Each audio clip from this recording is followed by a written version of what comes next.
The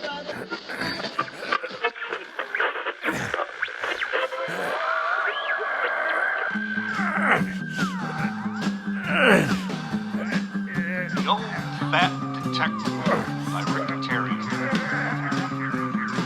What do you want? Black Spectre, it's only me.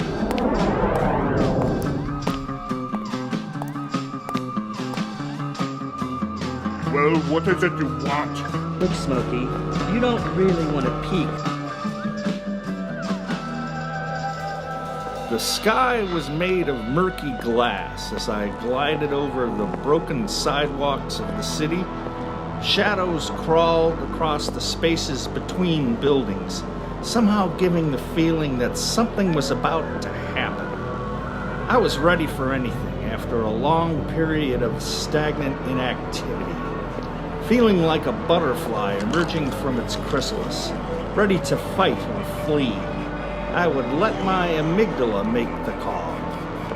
The vaguely chemical scent of unknown mysteries wafted through the drafty urban corridors, hinting of fresh and dangerous secrets waiting to be unlocked. And that's what I do. I solve puzzles. But the biggest puzzle under consideration right now was, what's for dinner? I headed in the direction of Fernando's. Looking around the restaurant once I was seated, couldn't help but notice that the place, which on any other day was so crowded that customers were literally spilling out of the doors and windows, was tonight completely deserted. My waiter friend Rupert explained that a rival dining establishment had managed to unleash a rumor that the place was contaminated with Venusian cooties, making the panicked populace leave the joint emptier than an abandoned missile silo. The restaurant biz was tough in this town, but this was taking things to a new level of skullduggery. Comfortably lost in thought, almost dozing, ruminating on this turn of events, I had a vision of the naked chairs and tables levitating and floating around the room, gracefully dancing and swaying, as if to seduce hungry and thirsty patrons to return and resume the celebration of life via gustatory delights. Rupert's return awoke me from my trance. Well, I'll have the Volcanus insectivus, please. Make it hot and crunchy. Mere seconds away, sir. Replied Rupert. Place is not exactly a hive of activity this evening, just to get his reaction. I like this place, and I don't want to see it sink into a memory. We are being stabbed in the eye, while at the same time having our throats crushed by this ugly propaganda that's been spreading around. I have never seen business so insalubrious. How long has this been going on, I asked. I don't want to bore you with the hideous, wretched, awful, miserable details. Rupert has a rather sardonic sense of humor. No, really, spill, I insisted. A week, a month, a decade, it's all the same. We're almost at the end of the third act. If things approach the irreparable and I have to end it all, I'll just go home and have sex with my wife. Wow, what a way to go, I said, after thinking about it for a minute. I left the restaurant with a delicious meal and several extremely potent cocktails sloshing around inside me, and the question of who could be behind the sabotage of restaurantian reputation turning over and over in my mind. My feet found the street and carried me further and deeper into the bowels of the city, the part of town where even the bold thought twice before hanging around. It's very likely that I would have become concerned had I been paying attention to where I was going, but a grim momentum had taken control of my footsteps, moving me vertiginously into a rarefied atmosphere of unknowable dangers in every corner, where you saw things that just didn't make sense. didn't comply with physical laws. Occasional screams and gunshots rang out, punctuating the opium trance-like tunnel through which I was proceeding. And then I snapped out of it and looked up to discover where my unconscious had steered me.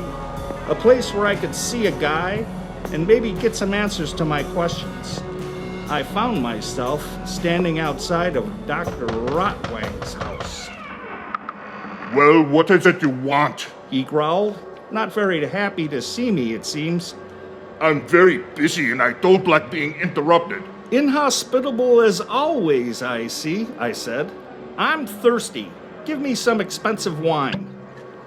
Soon I was ensconced inside a comfortable chair, swilling some exceptional South African Malbec, and I fixed Rotwang with an inquiring stare. So other than seriously depleting my cellar, what is it I can do for you? Rotwang grumbled. It's about this setup job someone is running on Fernando's, I said. I figure you know things that I want to know. The place is about 2 seconds away from becoming treasured history, and I aim to keep that from happening. Whoever's running this scam failed to take into account my undying loyalty to excellent food and strong drink. Of your affection and addiction for drink, I'm in no doubt. Sneered Rotwang. I was on my third glass by this point. But I'm afraid I have no idea what you're talking about. So I recommend that you be on your way. Take the rest of the bottle with you. I'm sure you'll blend right in with the local color. Oh, I'm pretty cozy right here. Might even stay for a couple of weeks if I don't get any answers and the wine holds out. Just have the cleaning lady vacuum around me, I replied. I knew this would be like pulling teeth from an angry dinosaur, but my conviction that Rotwang knew more than he was saying grew stronger by the minute. He had networks that tunneled throughout the city like a giant termite mound. Nothing happened without him knowing about it, and all too often he was the one responsible for whatever malignant dealings were writhing like a nest of spiders.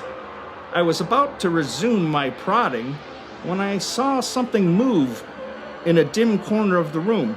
Great screaming Christ, I shrieked. What is that thing?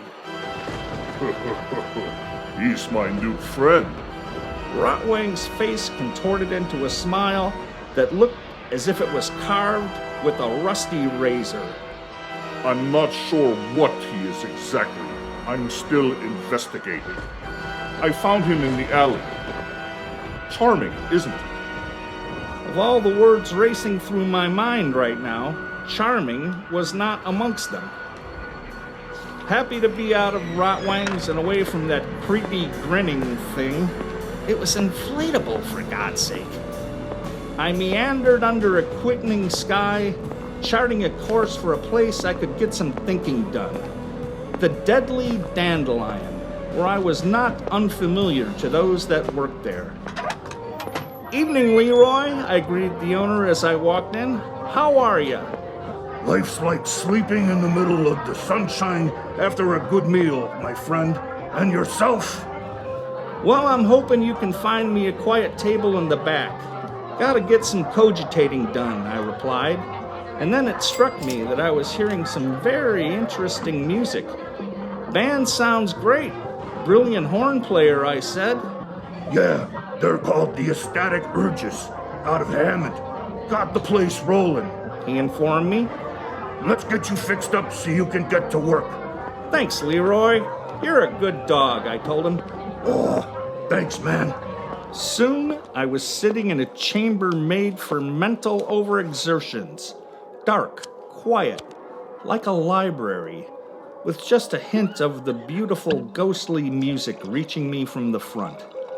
I ordered a dozen drinks, lit up half a dozen smokes, and began to peel back the clinging, sticky skin of reality to see what kinds of things were scuppering around underneath.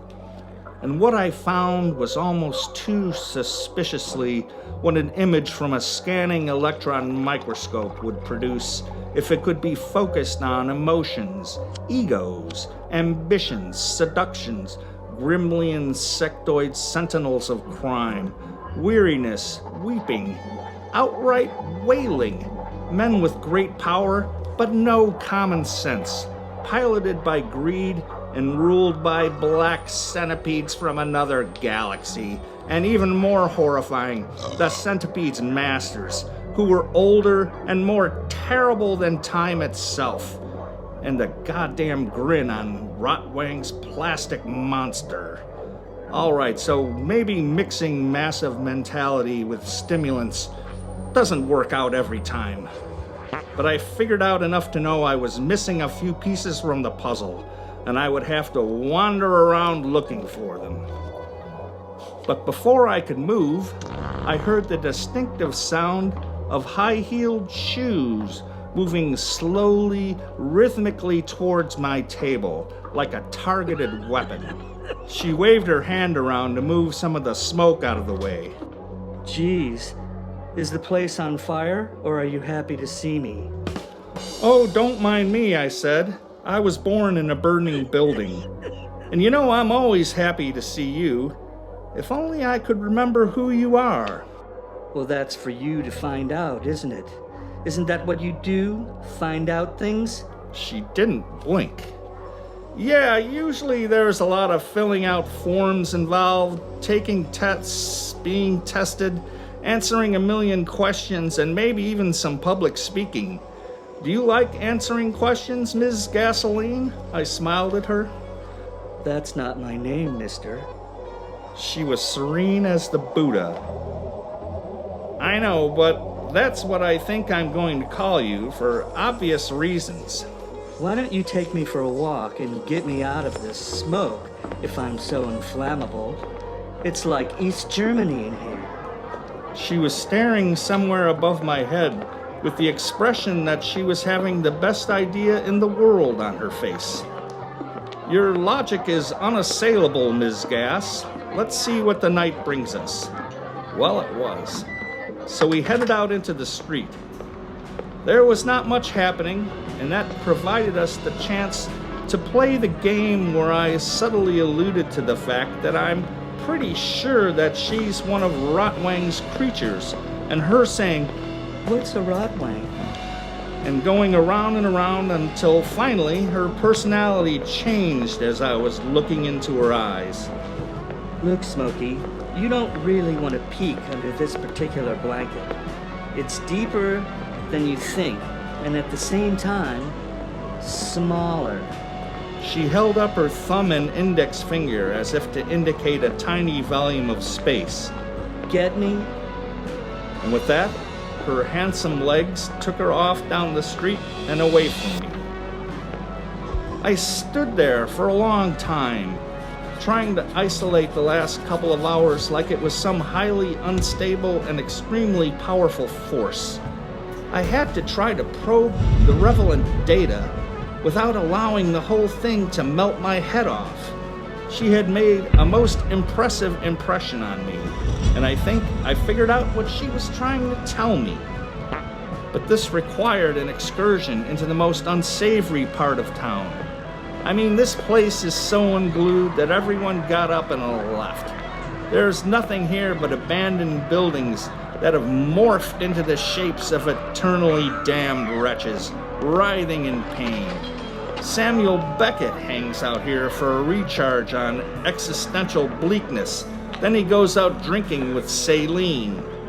Now, I don't want you to get the idea that this city is filled with no one but unemployable mad scientists, but my travels have brought me to the doorway of Professor Schmal's factory. What do you want? I don't have any wine. And then he laughed that scary, creepy, fluty laugh he's got. I did my best to mask my disappointment and tried to salvage things. You can't send your screwheads to the liquor store? I retorted. This sent Schmal into paroxysms of unmusical hilarity, You know full well that the screwheads are for purely research purposes. Besides, they would make a schlamassel anyway. The screwheads were his own personal army of lumbering testaments to Schmal's ineptness in crafting his own creatures. I'll spare you a description of them, and let's hope we don't run into them, but their moniker does a more than adequate job of telling the tale. You know how much I enjoy the ambiance of your neighborhood, and I love what you've done with the place, but suppose you tell me what you know about restaurants, rumors, and malevolent-looking big inflatable lizards. Every time you blunder into some kind of creature you don't understand, you come running to me, as if I am responsible for manufacturing every miserable, mindless golem in the city, as if all I am capable of producing in this massive complex are failures of one sort or another, as if for all the years I've spent working with superhuman effort, I might as well have been knitting potholders. Well, I'm afraid I must take umbrage with that position, my dear detective friend. You actually believe that? Because of one unfortunate incident with the screwheads that I, Professor Heinrich Schmal, cannot conquer a work of genius? I will show you what we do here. I will whisk away the cobwebs of ignorance from your cerebrum, and we will straighten out the kinks in your thinking. Just imagine me as Mad King Ludwig, and you're visiting me at Neuschwanstein. I hope you like Wagner. So why should I care about rabble who waste their time drinking piss and dining on Scheiße in restaurants? Dummkopfs! Quite obviously, these people don't care about discovering the secrets of the universe. Poundy, my dog, knows more about pulling the strings of power than they could ever imagine. So now, you see those? And that over there? Yeah, now the light switch comes on and the cockroaches scurry away. Now you start to understand. And these things here, you've never seen anything like this. And those, and these. Yeah, you are beginning to complete the puzzle, yeah? Auger Sky's net. You see, I assume you have already been to see Rotwang. And possibly you drank so much of his wine, you don't even remember what he told you. And probably why you're so erschrocken when you saw the lizard lurking in his corner. And though I know many things, I am verklempt when it comes to this being. He moves in a dimension with which I am unfamiliar. And of course, we must remember that Rotwang is a swine, a composer of myths. In fact, incapable of telling the truth about anything. And so you are left with nothing, and your trip here for naught, except for my sharing my invaluable knowledge, insights, and impressions with you, which I am sure will be of incalculable help to you once you've had enough time to properly digest them. So please, do return to me next time you meet a scary monster, a super freak, or whatever is busily crawling around the city. He clicked his heels together. Auf Wiedersehen, my dear detective. I do sincerely believe he wanted me out of there as badly as I wanted to be gone. Thanks for the rambles and shambles, Professor. Can't wait till next time, I shouted as he moved rapidly down the hallway into the depths of his keep. I was immediately headed in the other direction, towards the door, when I heard some low growling from the darkness in front of me. Relax, Detective Siggies. It's only me. Came a familiar-sounding voice from the shadows.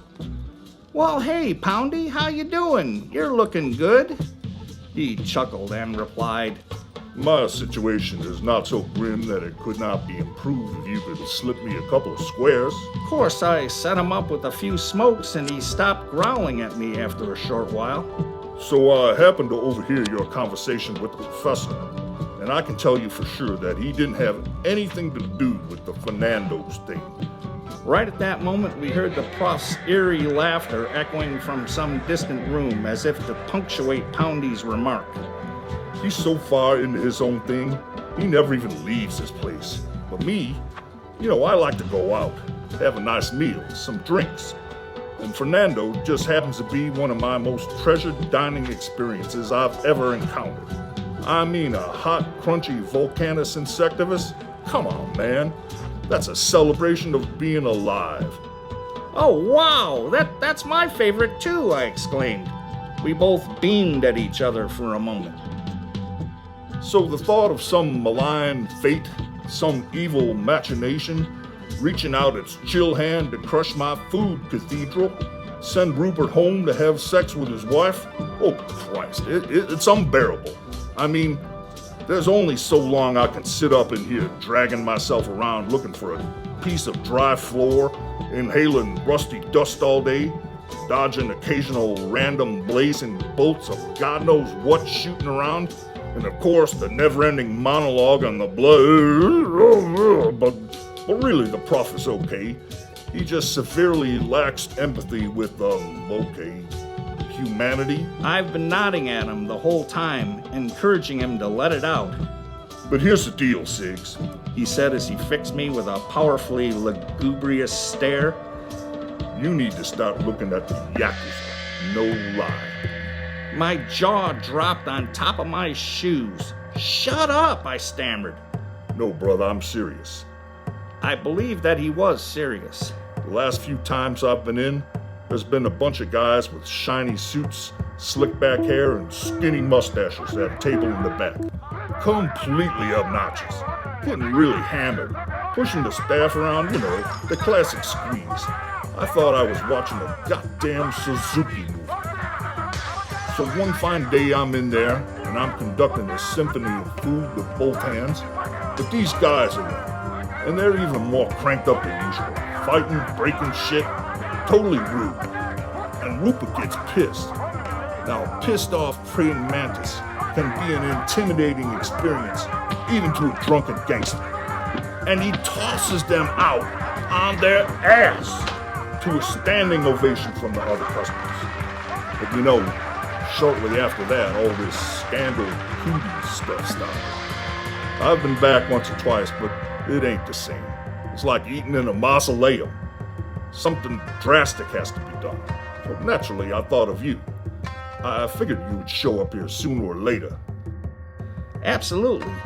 But Poundy, what about the lizard, man? Well, I've seen him around once or twice. He's always in the background, always standing behind people with that smile pasted on. Never says anything, but you get a bad feeling looking in his eyes. That's really all I know. And I got a feeling when you find out more, you're not gonna like it much. Now, I've always liked the Japanese, an admirable and ancient culture.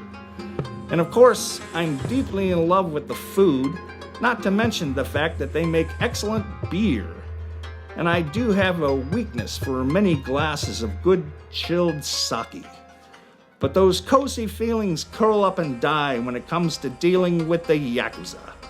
And the Yakuza, for their part, take a dim view of elderly, overweight dicks walking around their turf, asking annoying questions, casting light upon the shadows, and lurking in the background while they enjoy their favorite hangouts. They prefer to indulge in their embarrassing behavior without someone sitting a few tables away, shaking their head and eye-rolling. It's been a while since I've had a drubbing, and I'm not at all nostalgic about it.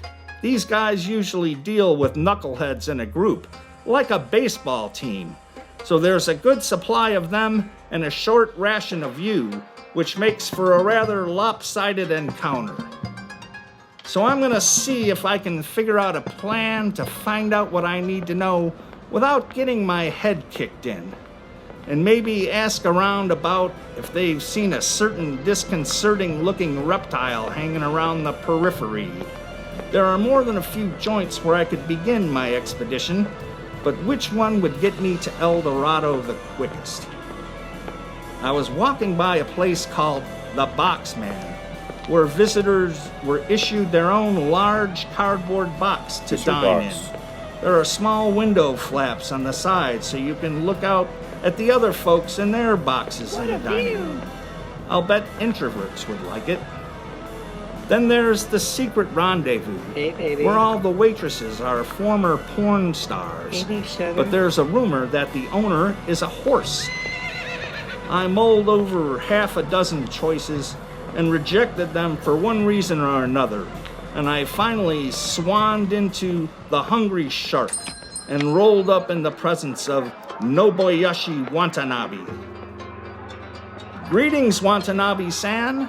I am never sure who greets his fellow humans with more cheerfulness, you or Beat Takeshi. He was standing there like a piece of scenery. I was just seeing if he was actually awake. Good evening, Six-Sen. He rumbled. Have they grown tired of your crusty jokes in your neighborhood? Well, perhaps one day. You know, I sort of just wanted to pick your brain a little bit about some ugly rumors about a restaurant we all know, and about an ugly plastic lizard. You could not afford even a tiny piece of my brain, Dick-san. But I think you're in the right place. You just got here too late. And he actually smiled at me, which was pretty strange. But it made all the sense in the world when he turned around and pulled aside an enormous curtain he was standing in front of. Now, I think he was smiling because he was imagining what the look on my face was going to be like. I don't think he was disappointed. The first thought that incongruously zipped through my mind was, I didn't know Poundy had a tattoo of Godzilla on his stomach. And my second, much more intense thought was, ah! What the hell is he doing? He's gonna get spread like blacktop. Christ, I gotta get him out of there. But in the doyo, they had already salted the ring and were vigorously raising their legs and stamping their feet, a ritual done to scare spirits away who may have been hiding within. Well, I was sure scared. There was no way for me to reach him and stop this thing. There were soldiers everywhere. I could only watch helplessly, and in so doing, couldn't help but notice that a certain stunning blonde, with which I was nowhere near familiar enough, was also in attendance. How singular and odd, I thought. I glanced over at Poundy's opponent. The guy looked like a 3-story parking lot filled with bulldozers. And he had this sick-looking smile, like this would be fun. Jesus, I cannot believe this is happening. It's all too much. I wouldn't be surprised if that murky lizard and his schwanz were gliding down nearby corridors tonight. I am firmly of the conviction that things are only beginning to get weird. Oh crap, here we go. The sound of 2 massive slabs of flesh slamming into each other. I do believe the foundation rocked upon impact. The force emitted drove the audience back in their seats and actually cleared the air of cigarette smoke. But most of them looked like they were in shock or just really unhappy. Only my girlfriend seemed not to have been affected, as she calmly sat in her seat awaiting the outcome of events. People were stunned, but not stunned enough to prevent them from lighting up again, in a hurry to restore the almost unbreathable atmosphere.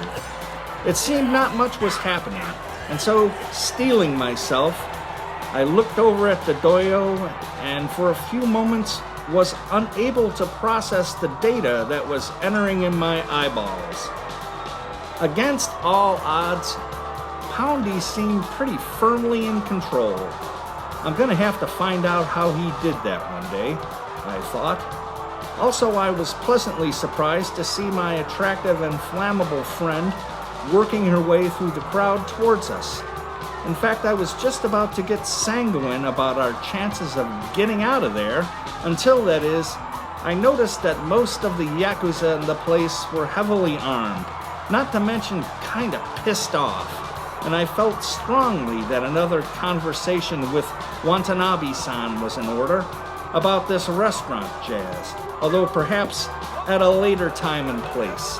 So I was extremely busy calculating exactly what it was going to take to get us out the door when the south wall seemingly disappeared in a fiery flash. And who should come hurtling in like a Teutonic missile but a furious Hirschmal and a bunch of melted screwheads with machine guns.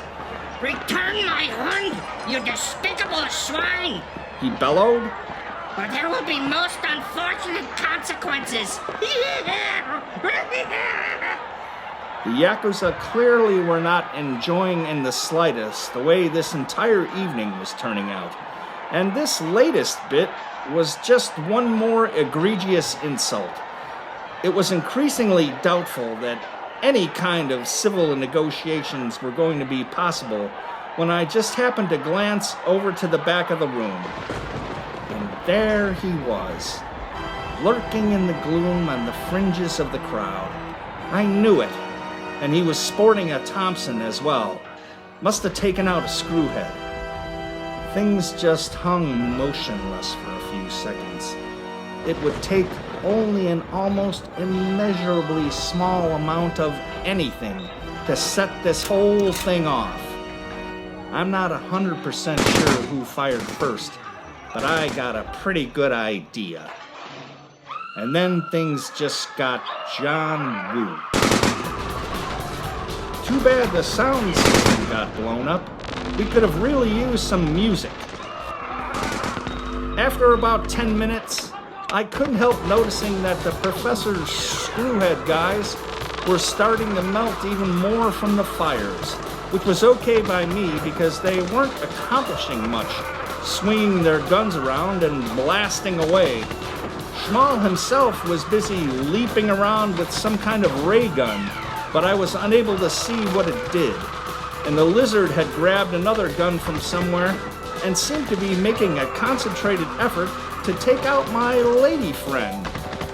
Now that I was paying attention, those two were pretty much ignoring everybody else and were exclusively gunning for each other. What's that about? It was about this time that we heard a host of new arrivals entering from one of the various new holes in the structure. I took a stealthy peek from behind the rubble I'd been using for cover and was relieved to see Rupert and some of his porn star and superhero friends wandering in and looking around, taking out stray opponents when necessary. The conflict had sort of sputtered to a halt anyway, as almost everyone had exhausted their ammunition. If I knew you were coming, I would have hired a band, I said happily, hugging Rupert, who ran his eyes around what was left of the building. Looks like you guys blew things up pretty good, but I can give you some constructive criticism. Schmal and his entourage had long departed, his screwheads even more tragically deformed than they were already. The Yakuza were coming out from behind their makeshift shelters. Miraculously, no one had been shot. I'm not sure how that's possible when the air was so permeated with lead, but there you are. Maybe it was that wonky ray gun Schmal was waving around, but still, a happy result. Rupert and his folks were keeping a lid on things, and everyone was kind of milling around, giving each other the stink eye, weighing the possibility of renewing the battle on a slightly more primitive level. When everything got quiet, everyone turned around to see Watanabe-san walking in wearing only his tattoos and his katana, which he was waving around in a particularly menacing fashion. He walked up to us. He looked me in the eye for a long time. Then he slowly looked around the room at his men, Rupert's people, and myself and my dangerous blonde friend, and then was still, as if time had left him behind while passing for the rest of us. Finally, he said, Fuck it. Let's get a drink. The sighs of relief that blew through the place nearly put out the fires. We'll figure this shit out later. Watanabe said. Right now, we have some sake. The blondness and I grinned at each other. You elected, Smokes? She asked me. No, but I got nominated real good, I said, blowing smoke through a bullet hole in my hat. It turns out that she was well acquainted with Rupert, which began to explain a lot, except for why she and the... Shit! I screamed. Where's the lizard? Where's the goddamn lizard? Without another thought, I took off after him, moving faster than I have in a really long time. This was gonna cost me, but there was no way I was gonna let that thing get away from me without... I just have to know what it is. I mean, I've never seen anything like it before in my long association with weirdness. And it's not the gender bender things either. It's more its attitude. Palpably antisocial. And fast, too. I don't know how long I can keep this up. Poundy must have grabbed an Uber back to the factory or left with Schmal. I think the thought of laying around a nice, dark, quiet factory floor must have had great appeal after the day he had. And while I was out, Rupert, the mysterious lady, and Watanabe had a conversation wherein he admitted that the Yakuza had been behind the rumors against Fernando's and apologized. But he also said it was the lizard who had encouraged them to get into it in the first place. And the destruction of his restaurant was the universe coming back at him for something he should not have touched in the first place. But I didn't find all this out until later. Somehow I was catching up to it. Or it was just slowing down to reel me in. I didn't much care either way, because I was becoming very short-tempered with this thing. I'm sure you can imagine what it must feel like to find that leering smirk waiting for you everywhere when you finally caught up to him. Oh yeah, I'm gonna make sure this ends tonight. I want to get back to my old life of lounging around restaurants and hanging out with friends with some occasional crime solving thrown in to finance those behaviors. If only I don't drop dead first. Dawn was stumbling over the city as the relentless chase continued. We headed into a neighborhood named Anselm Apartments, apparently created by some German artist. Geez, these things look as bleak as I feel right now. I'm always gobsmacked by the incredible strangeness of life and the price of obsession.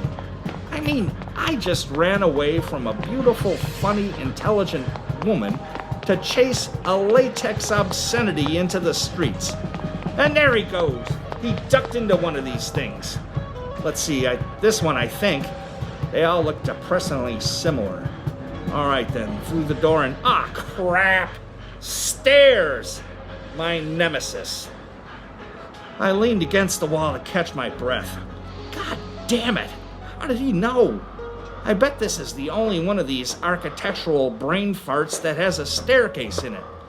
But then, on the other hand, theoretically, I do believe he will be trapped up there on the top floor. Unless the ridiculous thing can fly, that is. Wouldn't surprise me. These musings and grumblings carried me up the stairs. I found only one long, skinny room when I reached the top. A ghastly, pale, dim light crept out from behind the door, which was ajar. Slowly, ever so slowly, I approached and opened the door. The thing was waiting for me, standing in the back of the room. His eyes were glowing, explaining the poisonous-looking light. We just stared at each other for a long time. 1,000 impulses were screaming through my mind, but I just stood there. I could do nothing, take no action. And then suddenly, the thing abruptly pointed at me and spoke. Your life, all your lives, are about to change forever. So much that you will no longer recognize them. And there is nothing you can do about it. And having said that, his malignant grin grew even wider, assuming cartoon-like proportions, growing larger and larger, and then disappeared. He was gone. Gone. What the hell was that? Now, this is nothing but absolutely unacceptable. How can I rationally believe something like that even happened to me? And I'm just saying if this was real, then why me? Why fucking me? There's nothing exceptional about me whatsoever. So why would I wind up banged up in the middle of some kind of interdimensional bullshit? Whom do I sue? And what kind of crappy ending is this? What nonsense. But what did he mean? His message was not even the tiniest bit encouraging. Rather the opposite. Well, the only way to find out is to live through it. That'll be great. Christ, my brain is weary of this. And you know what else? I'm starving.